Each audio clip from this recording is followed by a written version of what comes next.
गोवा के सभी लोगों को मेरा नमस्कार। आज मैं गोवा के उन लोगों को एड्रेस करना चाहता हूं जो बीजेपी के सपोर्टर्स हैं या बीजेपी के वोटर्स हैं, कांग्रेस के सपोर्टर्स हैं या कांग्रेस के वोटर्स हैं या दूसरी पार्टियों के सपोर्टर या वोटर हैं। मैं उनको पार्टी छोड़ के आम आदमी पार्टी में आने को नहीं कह रहा। मेरी उनसे अपील है कि आप सब लोग अपनी अपनी पार्टी में रहिए। आम आदमी पार्टी में मैं आपको आने के लिए नहीं कह रहा, लेकिन अपने लिए, अपने बच्चों के भविष्य के लिए और गोवा के भविष्य के लिए इस बार एक बार झाड़ू पे वोट दे दीजिए। अपनी पार्टी को एक बार के लिए अपनी पार्टी को भूल जाइए। आप पूछेंगे क्यों? सबसे पहले मैं बीजेपी के वोटर्स को एड्रेस करना चाहूंगा। बीजेपी के वोटर्स ने बीजेपी को 15 साल मौका दिया गोवा के अंदर राज करने का। 15 साल बीजेपी की गवर्नमेंट बनी, 15 साल बीजेपी ने गोवा के ऊपर राज किया। मैं बीजेपी के वोटर्स से, सपोर्टर्स से पूछना चाहता हूं, इन 15 सालों में बीजेपी ने आपके लिए क्या किया? कोई एक चीज बता दीजिए कि आपके लिए, आपके परिवार के लिए, गोवा के लिए बीजेपी ने ये किया। कुछ नहीं किया बीजेपी ने 15 साल में जब उनका राज था। अभी भी मैं आपको बीजेपी छोड़ के आने के लिए नहीं कह रहा। मैं आपको केवल ये कह रहा हूं कि एक बार, इस बार आप आम आदमी पार्टी को वोट दे दीजिए।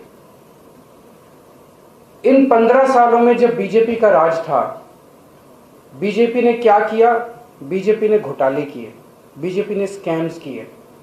आज जो गोवा के अंदर कैबिनेट है, उसमें एक मिनिस्टर हैं जिनके ऊपर सेक्स स्कैंडल का आरोप है, एक मिनिस्टर है जिनके ऊपर जॉब स्कैम का आरोप है, एक मिनिस्टर है जिनके ऊपर पावर स्कैम का आरोप है, एक मिनिस्टर है जिनके ऊपर लेबर स्कैम का आरोप है, एक मिनिस्टर है जिनके ऊपर वेंटिलेटर स्कैम का आरोप है। इतने सारे स्कैम्स इन लोगों ने 5 साल के अंदर किए हैं। तो बीजेपी ने स्कैम्स करने के अलावा कुछ नहीं किया। बीजेपी ने कांग्रेस वालों को प्रोटेक्ट करने के अलावा कुछ नहीं किया। जब माइनिंग बंद की गई थी तो कहा गया था कि कांग्रेस की सरकार ने और कांग्रेस के मंत्रियों ने अपने कार्यकाल में माइनिंग को लेकर बहुत बड़ा स्कैम किया। शाह कमीशन बैठा, 36,000 करोड़ का आरोप लगा। 10 साल हो गए बीजेपी की गवर्नमेंट को, उन्होंने तो कुछ नहीं किया कांग्रेस वालों के साथ। तो जब जब बीजेपी की गवर्नमेंट आई, उन्होंने कांग्रेस को फुल प्रोटेक्शन प्रोवाइड किया, दूसरी पार्टी के लीडर्स को प्रोटेक्शन प्रोवाइड किया। अब मैं बीजेपी के सपोर्टर्स को कहना चाहता हूं कि अगर आपने और 5 साल इनको दे भी दिए तो ये क्या करेंगे? इनके पास कोई एजेंडा नहीं है गोवा के लिए, इनके पास कोई एजेंडा नहीं है आपके परिवार के लिए। एक बार आप हमें वोट देके देखिए, हम जो भी काम करेंगे उसका फायदा आपको भी मिलेगा। हम स्कूल बनाएंगे, उसमें आपके बीजेपी वालों के बच्चे भी पढ़ेंगे। हम 24 घंटे बिजली करेंगे, उसमें आपको भी 24 घंटे बिजली मिलेगी। हम फ्री बिजली देंगे, वो बीजेपी वालों को भी फ्री बिजली मिलेगी। हम हॉस्पिटल बनाएंगे अच्छे, उसमें बीजेपी के लोगों को भी फ्री इलाज होगा। तो हम जो कुछ भी करेंगे उसमें बीजेपी के लोगों का भी फायदा होगा। तो मेरी बीजेपी के सपोर्टर से, वोटर से इस बार हाथ जोड़ के विनती है, एक बार, इस बार अपनी पार्टी को भूल के आम आदमी पार्टी को वोट दे दीजिए। मेरी कांग्रेस के सपोर्टर से अपील है कि पिछले इतने सालों में कांग्रेस ने 25 साल राज किया। 25 साल कम नहीं होते, 25 साल बहुत होते हैं। अगर कोई पार्टी कुछ करना चाहे तो 25 साल बहुत होते हैं। 25 साल कांग्रेस ने राज किया। आपने 25 साल कांग्रेस को मौका दिया। कांग्रेस ने आपके परिवार के लिए, गोवा के लिए क्या किया? कुछ नहीं किया। कांग्रेस ने केवल स्कैम्स किए। कांग्रेस ने भी बीजेपी के लोगों को प्रोटेक्ट किया जब जब कांग्रेस आई, और कांग्रेस ने केवल और केवल बीजेपी की सरकारें बनाने में मदद की। बीजेपी के लोगों के साथ बीजेपी, कांग्रेस एक तरह से फीडर काडर बन गया है। लोग कांग्रेस ज्वाइन करते हैं और फिर बीजेपी के एमएलए बन जाते हैं, बीजेपी कांग्रेस के एमएलए बन के उधर चले जाते हैं। कांग्रेस ने गारंटी दी है लोगों को गोवा के कि आपकी हर vote will be safely delivered to BJP. तो कांग्रेस ने क्या किया? कांग्रेस ने आपके लिए कुछ नहीं किया। एक बार मेरी कांग्रेस के सभी वोटर्स से रिक्वेस्ट है, अपील है, आप आम आदमी पार्टी को वोट दीजिए। और अगर आप 5 साल कांग्रेस को दे देंगे, उन्होंने 25 साल राज किया, और 5 साल दे देंगे तो कुछ गोवा में बदलने वाला नहीं है। ये सब कुछ एज इट इज रहेगा, ऐसा ही रहेगा। उनके पास गोवा को लेके कोई एजेंडा नहीं है, उनका कोई प्लान नहीं है।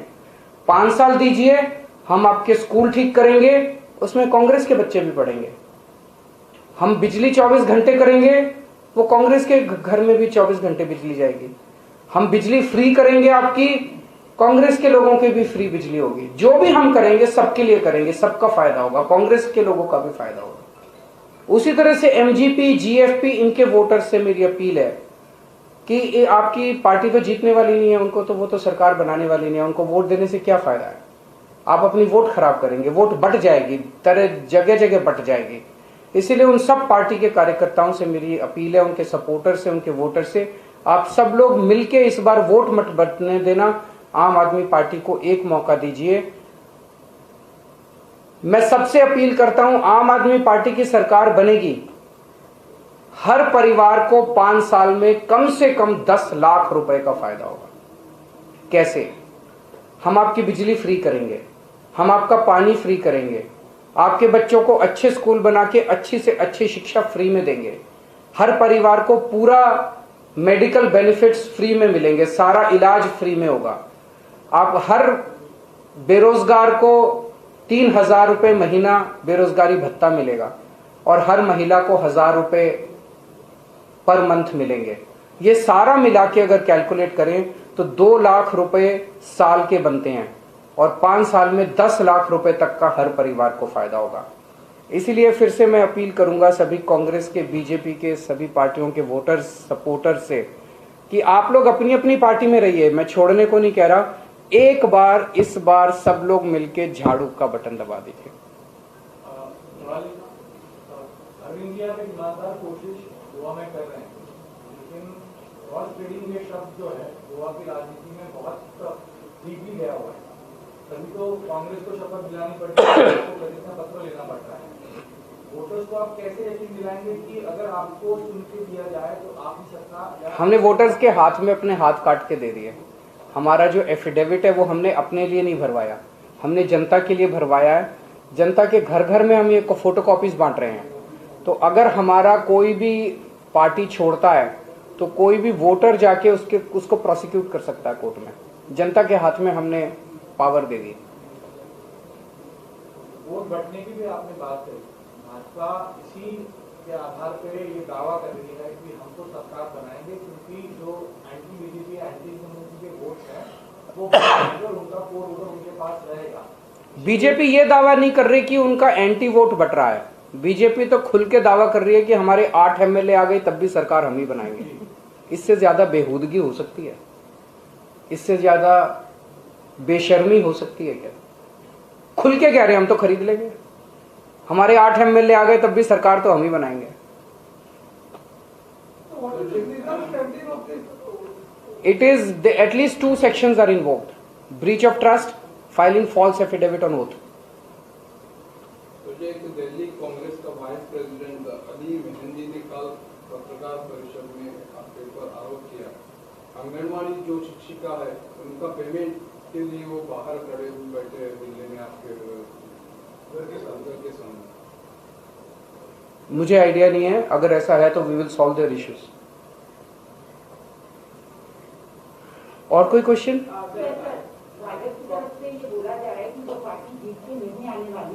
इसीलिए वो बड़े बड़े दावे कर रहे हैं कि हम आपको बिजली मुफ्त में देंगे, पानी मुफ्त में देंगे। ऐसे दावे को इसीलिए कर रहे हैं क्योंकि उनको पता है कि वो सत्ता में नहीं आने वाले। हम वो दावे कर रहे हैं सारे जो हमने दिल्ली में करके दिखाया है। हमने दिल्ली में अच्छे स्कूल बना के दिखाए हैं, गोवा में भी बनाएंगे। हमने दिल्ली में अच्छे मोहल्ला क्लिनिक, अच्छे हॉस्पिटल बना के दिखाए हैं, गोवा में भी करेंगे। हमने दिल्ली में बिजली फ्री करके दिखाई है, बिजली 24 घंटे करके दिखाई है, वो भी करेंगे। बीजेपी के बस की बात नहीं है गुड गवर्नेंस देना। बीजेपी एक तरह से ये मान रही है कि अच्छे स्कूल हम नहीं बना सकते, अच्छे हॉस्पिटल हम नहीं बना सकते, 24 घंटे बिजली हम नहीं दे सकते। बीजेपी कबूल कर रही है, हमने करके दिखाया, हम करेंगे गोवा के लिए। मैं मानता हूं जो बातें हम कर रहे हैं ये दूसरी पार्टियों को असंभव नजर आ रही हैं कि ये तो हो ही नहीं सकता, हमने करके दिखाया है दिल्ली के अंदर, गोवा में भी करेंगे, हो सकता है। आज पूरे देश को दिल्ली की सरकार ने एक उम्मीद दी है, ईमानदारी से सरकार चल सकती है, स्कूल अच्छे हो सकते हैं, हॉस्पिटल अच्छे हो सकते हैं, बिजली 24 घंटे मिल सकती है, पानी 24 घंटे मिल सकता है। ये दूसरी पार्टियां कहती है ये हो ही नहीं सकता। सर और आप छोटी पार्टियों से जो छोटी पार्टी है वोटर्स को आप बोल रहे हैं कि छोटी पार्टियों को वोट देकर बंटवारा होने से अच्छा है कि आपकी पार्टी को वोट दिया जाए। आपको लगता है क्योंकि गोवा में ऐसा देखा जाता है कि इसी वोट बंटवारे की वजह से काफी मात्रा में कुछ अलग कैंडिडेट चुन के आते हैं, इसीलिए आम आदमी पार्टी आज गोवा के लोगों को उम्मीद दे रही है। अभी तक गोवा में क्या था, जितने भी ऑप्शन थे सारे करप्ट थे। So corruption was not an issue.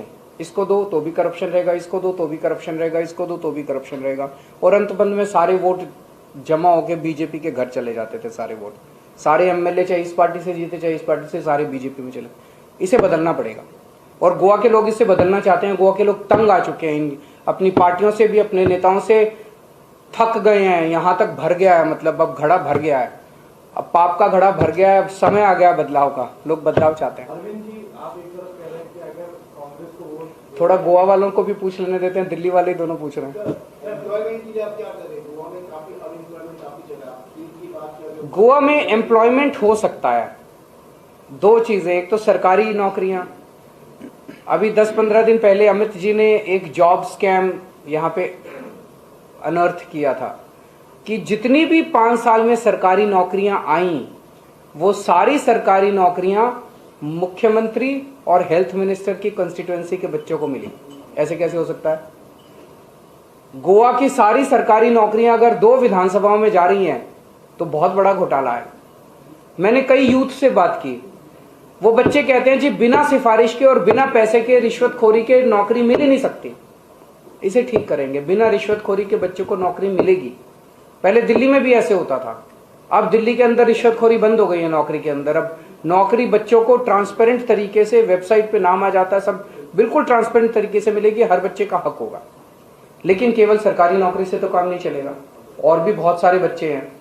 तो एक बहुत इंडस्ट्रियलिस्ट से, दुकान वालों से, शैक्स वालों से बात हुई, टैक्सी वालों, इतना ज्यादा करप्शन है कि हर लाइसेंस के लिए, हर चीज के लिए पैसे देने पड़ते हैं, और कई बार पैसे देके भी काम नहीं होता। इतना रेड टेपिज्म है। इसको सिंप्लीफाई करेंगे, जैसे दिल्ली में किया। सिंप्लीफाई करके दुकान खोलना, इंडस्ट्री खोलना, इंडस्ट्री मतलब sustainable, economically and environmentally sustainable industry खोलना, दुकान खोलना, बिजनेस चालू करना बहुत ईजी होगा। This I suppose will create large number of jobs. And thirdly, जितने गवर्नमेंट टेंडर्स होते हैं वो सारे बाहर वालों को मिल जाते हैं। बाहर वाला आता है, अपनी बाहर से वर्कफोर्स लेके आता है और काम करने के बाद चला जाता है। बच्चे, गोवा के बच्चों को नौकरी नहीं मिलती। तो we will bring a bill, 80% of the jobs in private sector also will be reserved for Goans. एक थोड़ा सा मेरा एक सवाल गोवा को संबंधित है। 2 साल पहले हमने एक स्टिंग ऑपरेशन यहाँ किया था, जिसमें ड्रग्स अवेयरनेस किस तरह यूथ तक फैला है ये दिखाया। हमने उन लोगों से जो बात की उनका कहना है कि माइनिंग और सभी व्यवसाय बंद होने की वजह से बच्चे जो है जहाँ जा रहे हैं, उसके बाद कुछ कार्रवाई तो नहीं होती, लेकिन अभी भी ड्रग्स का मैनेज गोवा में फैला हुआ है, खासतौर पर नाजीरें से चला, उसको लेकर आप क्या आश्वासन देंगे? एक्चुअली ये तब होता है अगर आप पुलिस को, ईमानदार पुलिस ऑफिसर्स को इसका जिम्मेदारी देके फ्री हैंड दे दो। पुलिस चुटकियों के अंदर इसको ठीक कर सकती है। लेकिन अगर नशा बेचने वाले पॉलिटिशियंस के साथ मिले हुए होंगे और नशा बेचने का एक हिस्सा पॉलिटिशियंस तक भी जाएगा तो ये कभी दूर नहीं हो सकता, फिर केवल कोरे वादे मिलते हैं। इसीलिए आपको अच्छी नीयत वाली ईमानदार सरकार चाहिए। ईमानदार सरकार आएगी तो नशा बेचने वालों को पकड़ने के लिए ईमानदार पुलिस ऑफिसर्स को फ्री हैंड दिया जाएगा।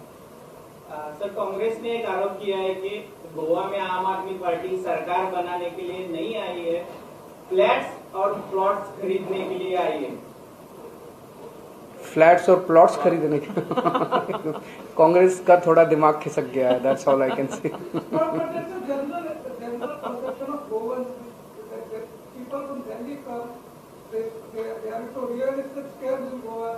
ज्यादातर लोग फ्लैट्स और इन्वेस्टमेंट उसमें। अच्छा एक चीज बताइए,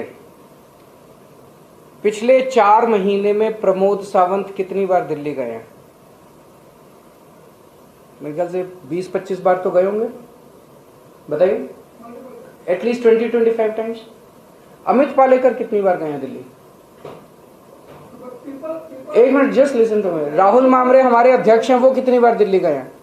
1 बार या 2 बार। आम आदमी पार्टी गोवा से चलती है, जब केजरीवाल को काम होता है तो वो गोवा आता है। उनकी पार्टी दिल्ली से चलती है, प्रमोद सावंत रोज दिल्ली बैठा रहता है। आप क्या चाहते हो कि पार्टी गोवा से चलनी चाहिए कि पार्टी दिल्ली से चलनी चाहिए? दिल्ली वाली पार्टी वो है, हम गोवा की पार्टी हैं। दिल्ली के लोगों को जरूरत होती है तो गोवा आते हैं, गोवा में डिसीजंस लिए जाते हैं, इनके साथ हम बैठते हैं कमरे के अंदर। और उनको जरूरत होती है तो वो दिल्ली जाते हैं, दिल्ली में डिसीजंस लिए जाते हैं। ये बदलेगा। अब गोवा के अंदर डिसीजंस होंगे, गोवा के लोग डिसीजंस लेंगे, दिल्ली वालों को जरूरत होगी तो गोवा के अंदर आएंगे। Thank you.